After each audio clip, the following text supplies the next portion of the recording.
In 1940, an entire town of 572 people walked directly into the New Hampshire wilderness. And completely vanished without a single trace. They left their lives behind to follow an uncharted trail known only as the YellowBrickRoad. Cut to 2012, a group of disaffected drug-addled youth in rural Pennsylvania chased a different path. Now is about a local urban legend hidden deep in the forest, rumored to contain the 7 gates of hell. Today, we're pitting two micro-budget psychological horror experiments against each other. Mitton and Jesse Holland's 2010 surreal mystery YellowBrickRoad Versus Jason Banker's 2012's gritty improvisational nightmare, Toad Road. These aren't standard survival stories. These are films where the environment actively strips away your sanity. Where cosmic madness meets real-world addiction, and the woods become a psychological trap. Leave your map at the tree line. Because there is no walking back.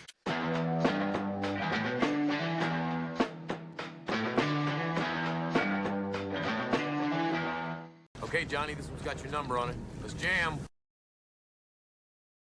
Hello, everyone, and welcome to another CinemaJam Versus, a podcast where two friends meet every week to discuss, pit together, choose the best in a certain genre. Today is weird roads, with road trips, with weird trips, however you want to describe it, where we pit YellowBrickRoad against Toad Road. But first, I'm Sebastián Gómez. And I'm Pablo Vélez. As always, we want to remind our listeners or our viewers that join the community, subscribe, give like, review the podcast. If you can join our Patreon and support us economically, that will be very helpful. But even if you cannot, because of any reason, you can still give us a review, and that will help us a lot, especially in Apple Podcasts or a like in YouTube. So, Pablo, you picked the movies today. Very indie, very weird movies, to be honest. Why did you pick YellowBrickRoad and Toad Road? Exactly because of those reasons, Sebas. They are both indie movies, indie films. They somehow came about, around the same time, and they share the same kind of background story about people going off the road into a trail in the woods, and then on one side, following this mystery of a town that disappeared, like similar to that whole, legend. Roanoke, yeah. Roanoke, the colony, right? Like a new modern take on Roanoke. Exactly, yeah. Something like that. That would be, that would be one of the movies, YellowBrickRoad, and I always love the title and like all the references that it has around the Wizard of Oz. The Wizard of Oz, exactly. And then the second movie, not enough, to be honest. We will talk about that later. Okay, we'll talk about that later. Now, then Toad Road is a movie that I was very eager to watch because I love the premise about the 7 gates to hell. I thought it was pretty cool. It ended up being a different kind of movie altogether, but they again both share the same background story. They both are psychological horror thrillers, and I really want to see which one survives the CinemaJam Versus. The Toad Road reminded me so much of Kids. It was like I was gonna say older the same thing. version of Kids. I was going to bring that up. I'm so happy that you brought that to sales. If people don't know, Kids is a very controversial movie from 1989, something like that, where a lot of young kids that later became very famous started, and it was a alcoholism in middle schoolers, like something like very young kids. It's a very controversial movie. It was banned in different places. It came out in 1995. It's from a director called Larry Clark, who's famous for doing this sort of like weird indie, very controversial movies. And I mean, another aspect of that movie, besides everything that Sebas just mentioned, is that a lot of like people that became famous later on in life actually had their starring roles there as like really young teenagers, like Chloe Sevigny is there, for example. And I wouldn't say there's also one more, Rosario Dawson is the other one that comes to my mind. I was just checking here the IMDb. Yeah. The director of that movie, Kids, and not this one, is like Sam Baker became now, like, a very indie director that's able to take people from the street and make a very interesting, compelling movie about it. And now Sam Baker is a Oscar winner director, so it's. I wish this director from Kids actually was able to reach those heights. But these movies have, that indie feeling of, especially because the second one is very improvised. But let's jump into the rounds and discuss it. Okay? Yeah, Sounds good. Let's do it.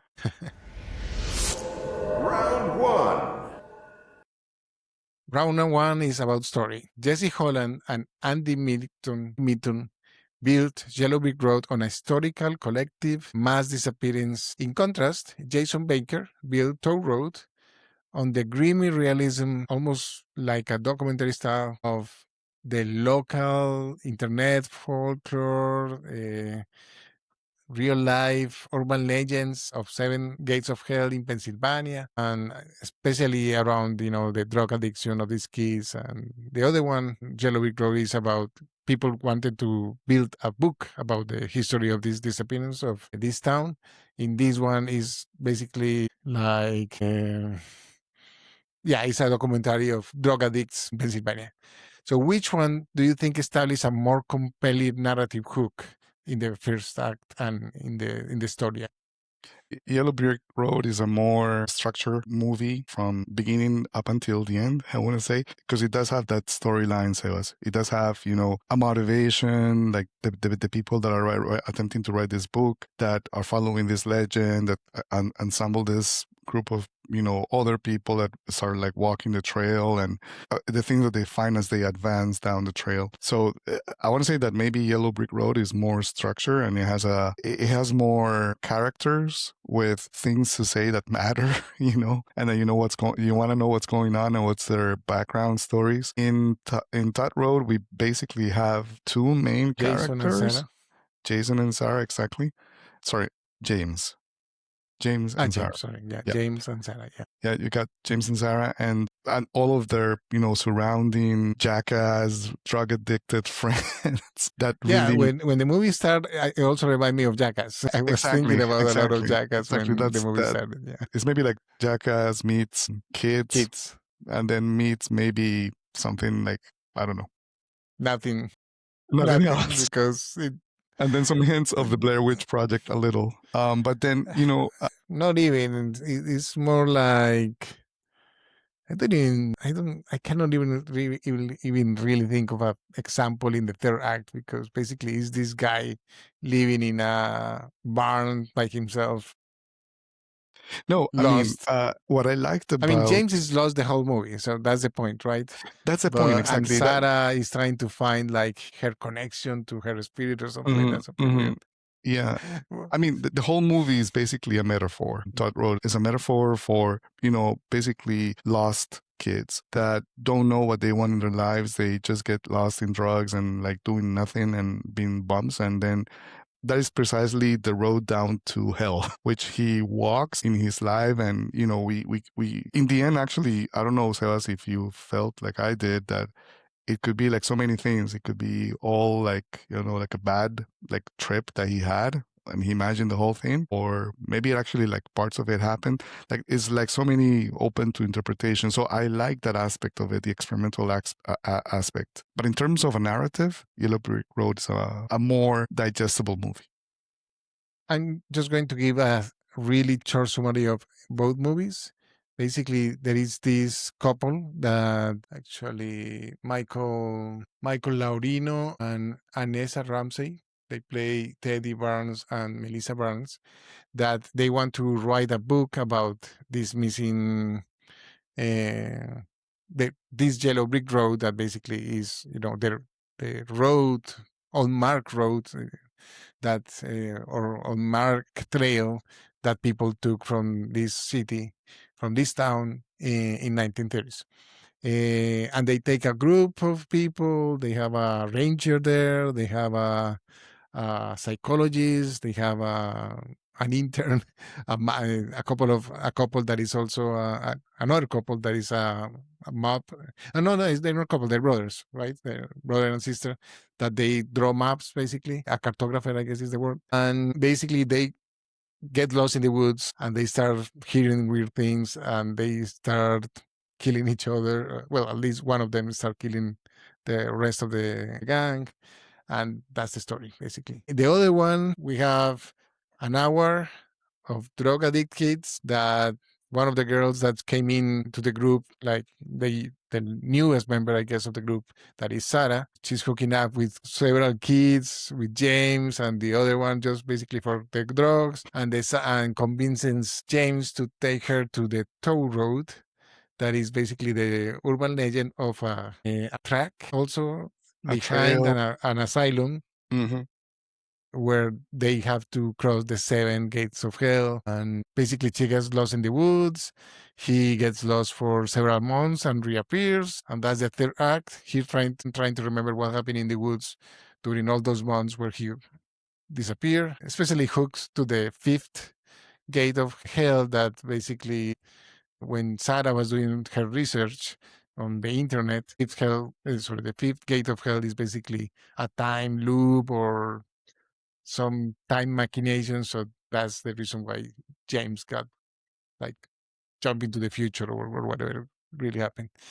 But there is no ending. Both movies actually end in a weird tone. And so those are basically the stories. I'm going to say that the story of Toad Road was a little bit more interesting for me.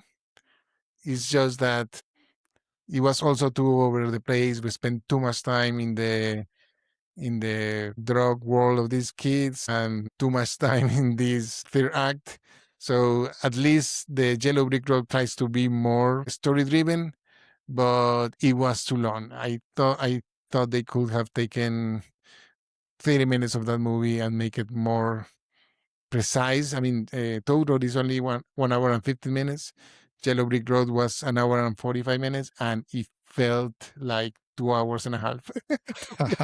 I'm sorry to tell you that, but that's my feeling. So I'm gonna give it to the first one, like you said, but with some notes about it. Okay, so point then given to Yellow Brick Road for its more structured narrative. Okay, so the next one is Round 2. We have different performance styles. In Toad Road, as we mentioned, starts like a kind of like a jackass, very improvisational, non-professional actors playing hyper-realistic, dark version of themselves, I guess. In Yellow Brick Road, they're an indie ensemble. You know, you can tell that they are actors, not magnificent actors, but they are actors. You can tell they are trained as actors, and very indie, especially led by Cassidy Freeman and Anessa Ramsey, that are the Barnes and Melissa Barnes, the initial couple that is writing the book. So which of these group of characters made you feel more relatable and in the inevitable doom feel more tragic? Okay, from that perspective, the way you just phrased the question, Sebas, I want to say Todd Road, because the performance from James Davidson, who's James in the movie, is actually a very powerful performance. I couldn't find a lot of information about him, like in terms of other movies. Like it seems like to be more like actors that they like, natural actors most likely that they gather for this project. So what they portrayal in the movie, and if for anyone kids is a reference, like we said before, the Larry Clark movie, like it gets pretty heavy in what they show in their acts and the randomness and the how pointless everything is in their life. So I think it's way more effective, that natural acting in Todd Road, than in Yellow Brick Road. In Yellow Brick Road, I liked everyone but the leading actors. Like I found the supporting characters way more interesting. Like the guy that went nuts first. I think he's one of the brothers. Daryl. Was Randy or something like that? No, Daryl. Daryl. Yeah. I found him like super interesting, and he reminded me of another actor, like his face. One of the characters that I was very interested in was Daryl Luger, played by Clark Freeman, who was one of the 2 map people, the cartographers, as I was mentioned, he reminded me physically of Channing Tatum. He really looks alike. For a few seconds, I thought it was him, but then obviously he wasn't. But I mean, there's like how he goes insane is really cool, like very realistic. Him and also the forest ranger, Cy Banbridge, played by Sam Elmore. There was a very Yes, powerful. they are actually that reminded me to another actor, but I don't remember his name. Like them actually give a very powerful performance, and there are like really good moments when they are like trying to warn the other people about how insane they're going. But they're them. That's it. The rest of the characters I couldn't care less, especially Teddy Barnes, Michael Loreno as the lead character. I thought he was really really bland. I want to give the point Sebas to Todd Road. Yeah, I think as well. It's interesting because, as we mentioned before, they are non-professional actors. I think none of them really did anything else besides this movie, Toll Road. But they did compelling performance. All the actors have their character's name. It's super funny. Yeah, James Davison is James. Sarah Ann Jones is Sarah. So I don't know if you read that Sarah Ann Jones, she passed away like 2 years after making the movie. She was like super young, and her death apparently, according to IMDb, was an accidental overdose. So that really, shocked me, because like her performance in the movie as the good girl discovered drugs and starts to get like super like addicted to it was very, very scary. So reality catches to fiction. Yeah. Oh gosh. So definitely, I mean, I think all the acting, because of that closeness to reality, was really strong in Todd Road. Round 3. Okay, the visual and direction. So Jason Banker brought the documentary background to Toll Road, although never really explained. It's just a documentary camera working on them. They never say who's filming, but whatever. But he uses a lot of raw handheld cinematography to capture authentic youth counterculture. In the meanwhile, Holland and Mitton use, in some parts, wide, sterile, and jarring static framing to make nature look like massive and you feeling lost in nature in YellowBrickRoad. So which style do you think worked better, especially around that micro budget visually? YellowBrickRoad, by far. I think the direction from Jesse Holland and Andy Mitton, you can tell, you can see it, the style. I was very impressed with the movie from that perspective, Sebas, and so much that when I found out that Andy Mitton, he had directed the movie The Harbinger, the one I mentioned in one of our episodes, the horror movie that I thought it was like really good. Yeah. Then, I mean, it just like added up. They are all about, building that atmosphere. Like there are like some amazing sequences in YellowBrickRoad when they find the scarecrow, like around the middle of the movie. I thought that was the top moment in terms of horror in the movie. It was completely unexpected, completely a WTF moment. Yeah, I think it's the one that you put in the background. And so in Todd Road, I didn't get any of that. It was more like a documentary, like you said, Sebas, and like the few moments where they are like actually walking the Todd Road, it felt like rushed. Like they just like didn't know what to do, how to depict these different hell gates, and it felt like, I don't know, a little amateurish. Yeah, I felt like that as well. I'm trying to remember. There is a documentary that I'm trying to remember that is similar in that style. So it's a style that the kids style, the skateboarding vibe that you get in Toll Road is very similar to other ones. But in YellowBrickRoad is more traditional, but it works a little bit better, I guess. And you could tell that they had a little bit more of budget. So in the end, I will also give it to YellowBrickRoad, especially that at least they were building to something, right?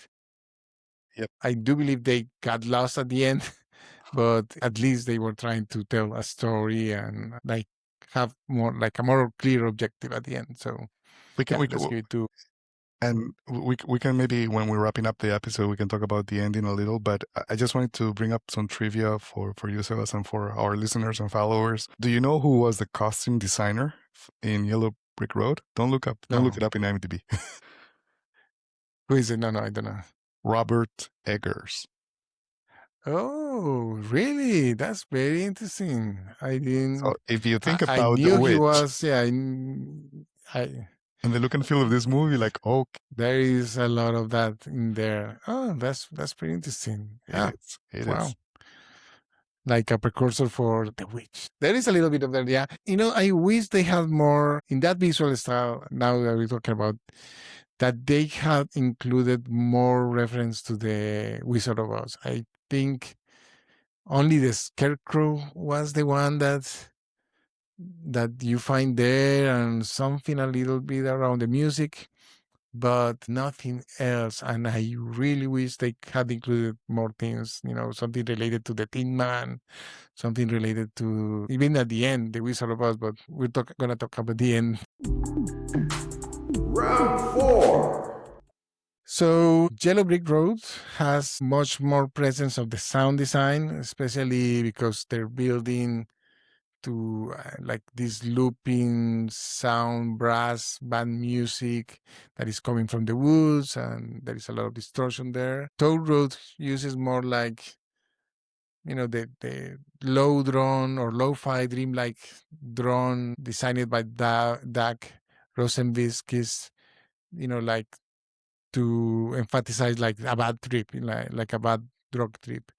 Which one do you think works better? I think it works better in Yellow Brick Road because the sound is a very important aspect as they are walking down the trail, and maybe we can start like giving away some of the details on the storyline. So Sebastián summarized what they were basically doing. They were walking down this trail that people from a town in New Hampshire dated back in 1940 or something like that, and they disappeared. As they start walking down, they not only get lost, their compasses don't work, their GPS, but they start hearing music, and the music becomes louder, more intrusive, and then it becomes like deafening. Like they have to put like cotton pieces in their ears just to be able to keep on going. So from that perspective, I think the sound was way more important in Yellow Brick Road. In Thought Road, like you said, Sebas, it was more to emphasize the reality of of a bad trip.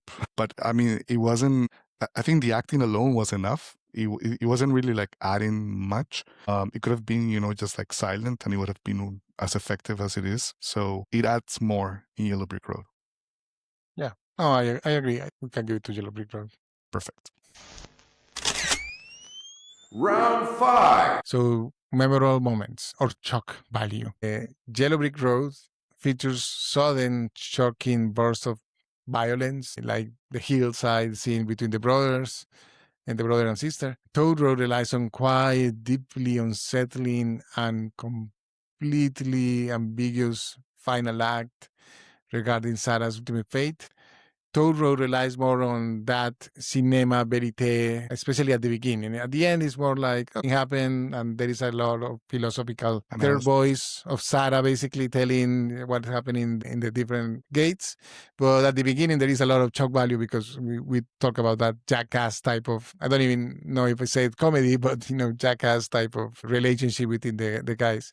So which one do you have like more memorable moments in your Yellow Brick Road? I want to highlight the random acts of violence that you mentioned, Sebas. The random act of suicide that we see. Actually, the intern just, I don't know, all of a sudden just walks straight into a cliff and just, jumps off a cliff. And you don't expect that. That is a completely like UTF moment. Like, what the heck did just happen? And then the Scarecrow, like that scene, the one that we have here in the background, is completely unsettling. There's no explanation to it, which makes it even more like, why? I don't know. It troubles you as a viewer when you're watching the movie. You don't know what to make of it. No one like actually talks about it, which is really weird. I would be freaked out and just running away as fast as I could in the opposite direction. In that road, I liked when they started walking the trail. So actually the image that we have here, when they start when they have the conversation before, as they're like biking towards the trail, and the character of James, Sarah? James. Yeah, actually, James is trying to, convince Sarah to change her ways and that they may have the potential to have like a normal life. And then she actually tricks him into, spoiler alert, taking acid as they are walking down the trail. It was actually a really good scene. Then, that last part, it was the what I was like hoping to see more of. I got more Chuck moments in Yellow Brick Road. Definitely. Yeah, for shock value, definitely Yellow Brick Road has them in spades, and some of them are just after the fact, like when the Walter, I think is the name, basically commits suicide in the camera when the side that you mentioned, the ranger, splits up with one of the local girls and basically force her to kill him. You don't expect that, this is kind of interesting. And we see the final, what happened to, what was her name? Melissa? Yeah, Melissa Barnes. We see what happens at the end to her in a very shocking revelation as well. So yeah, definitely Yellow Brick Road. Round 6. So we have characters completely losing hope, logic, and sanity in an isolated forest, especially that can be emotionally exhausting. So which one do you think, Yellow Brick Road or Toad Road, would you willingly watch a second time? Or do you think they are both like a one and done artistic experiment? So I'm going to give you a first answer, and then I'm going to throw the question back to you, Sebas. My first answer is that I really wanted to watch again Todd Road for this podcast because I've only seen it once before. And the first time I saw it, I didn't like it. I felt disappointed because like one of the reviews that I read about it in this blog from the site from the guy from New Zealand that I follow, Richard Cheap, in Moria Reviews, he actually, talked about Todd Road and made me interested in seeing it. And I was very disappointed the first time. So I really wanted to see it again. It improved my perception of the movie, to be honest. So you need to watch it at least twice. So from that perspective, I want to say that Todd Road would benefit the most of being watched again. Yellow Brick Road is okay. I've seen it a few more times, but I wouldn't watch it like this weekend, for example. Todd Road, I might give it another go. I think there's something to it that you don't get the first time around. Sebas, I want to ask you something now. Knowing the twist endings in both movies, which I would like you to share as a spoiler alert now with our viewers, which one do you think it's good or strong enough to make you watch the movie again? None of them. None of them. In the first one, in Yellow Brick Road, Matthew gets to a movie theater in the middle of nowhere, and with a bunch of ghosts, starts watching his wife with the cut throat, and the rest of the gang basically kill each other or committed suicide. I think 3 of them committed suicide. So yeah, not a very good number. And Tow Road, nothing happens. Sarah disappears and James rides a car, and that's the end of the movie. It's the same beginning of the movie that we saw. And Sarah will stay lost forever, I guess. So I'm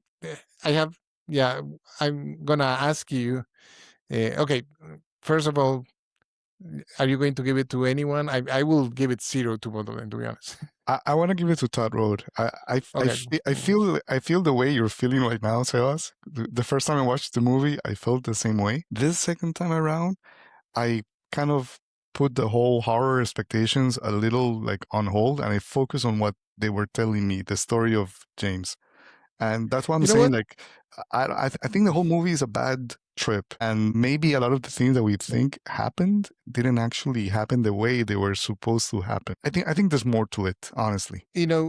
I will rewatch Toll Road if I take 20 minutes after James comes back in that bad trip. And if it ends basically from him waking up in the snow, like after 6 months in the car, I will end it there and I will be perfectly fine. So making it a 60-minute movie for me will be the ideal solution, because That was actually the hardest part, when he was alone and he wasn't interacting with the other kids, because the other kids actually move away from the town.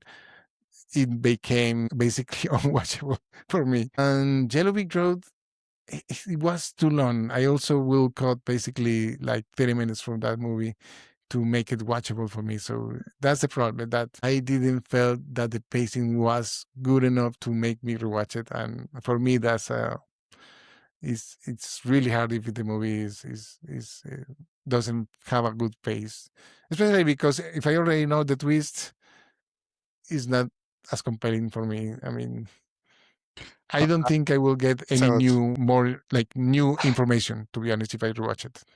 I just want to give my 2 cents on the ending in Yellow Brick Road. The character of Michael Lorino, Matthew. No, sorry, Teddy in Yellow Brick Road. Oh, Teddy. Sorry, yeah. I don't know. I say Matthew. Yeah. Yeah, Sebas. He basically died, same as everyone else. And basically, what he ended up going into or getting into was the purgatory, because he actually led everyone to their fate. So to the final dismiss. So he was completely full of guilt. The guy says it, right? Yeah, everyone found the ending basically. Exactly, and I mean, from that perspective, I thought it was a completely left field, like a completely unexpected ending, like a very non-commercial ending. And I don't know, I found it very interesting. Not something that, I would watch over and over again. There are other movies that I prefer, but I wouldn't say that it doesn't have like an ending. It does. But they took a very dark, depressing ending with... No, both of them have an ending. It's just that I didn't like the ending. Fair enough. Well, if the ending had been 30 minutes before, maybe I would have found it more compelling. So we give the point to That Road? Yeah. I want to give it to That Road. I insist. It's a movie that needs two viewings. That's fine. Yeah, probably, the first an hour will be something that I will be willing to explore maybe one day. That it was interesting, those interactions with the kids and everyone. It's just that it just becomes Sarah and James that became kind of weird and boring. Yeah. So we have there you go. Okay, so the winner is Yellow Brick Road with 4 points against That Road with 2 points. Okay, thank you, Pablo. I was asking the question, but you were keeping track of it, so I didn't have it open here. I'm going to ask you the last 3 questions that we always did. Although I'm going to ask you 2 questions because rewatchability basically is one of the 3 questions that we normally ask in the other podcast. Did you like it, and will you recommend it? I honestly like both movies. They are very interesting indie experiments in the area of psychological horror. I like that. They both have something that you can relate to, the Blair Witch Project and maybe even The Shining at some points, like that breakdown in the sanity of people and how they lose grips with, reality. So I liked both movies. And I don't know if I would recommend it. Depends to whom. Yeah, depends on whom, yeah. If it's someone who's, patient enough to watch an indie project, yes, 100%. Someone that is only like watching commercial blockbusters like Michael Bay movies, no. Yeah, in my case, I really didn't like them, to be honest. I didn't find them compelling enough, and they had some interesting things, but it wasn't like a huge hit for me. And I wouldn't recommend it as well.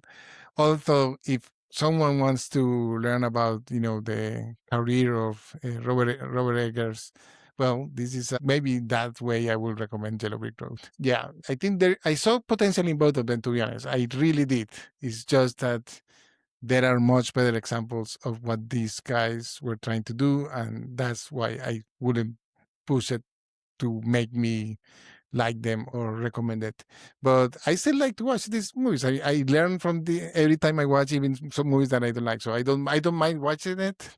It's just that I didn't enjoy enough to say, okay, I'm gonna add it to my rotation or something like that. Thank you, everyone. I hope you liked the movies and you were able to share this experience with us. If you like it, leave us a comment. If you didn't like it, also leave us a comment. What do you think the directors or the creators could have improved about them? Next week, we're going to be talking about 2 horror movies from Sam Neill And actually, both of them are kind of like psychological horror movies. So that's going to be interesting. We're not going to be talking about the most obvious Sam Neill movies, but two very recognized great performance from him in The Mouth of Madness by John Carpenter from 1994 and Possession from 1981. Both movies are actually very well regarded as more like became cult classics after that. Neither of them are like box office successes, but everyone really give them like very good points after that. Until next time, keep jamming about movies. Until next time, thanks everyone.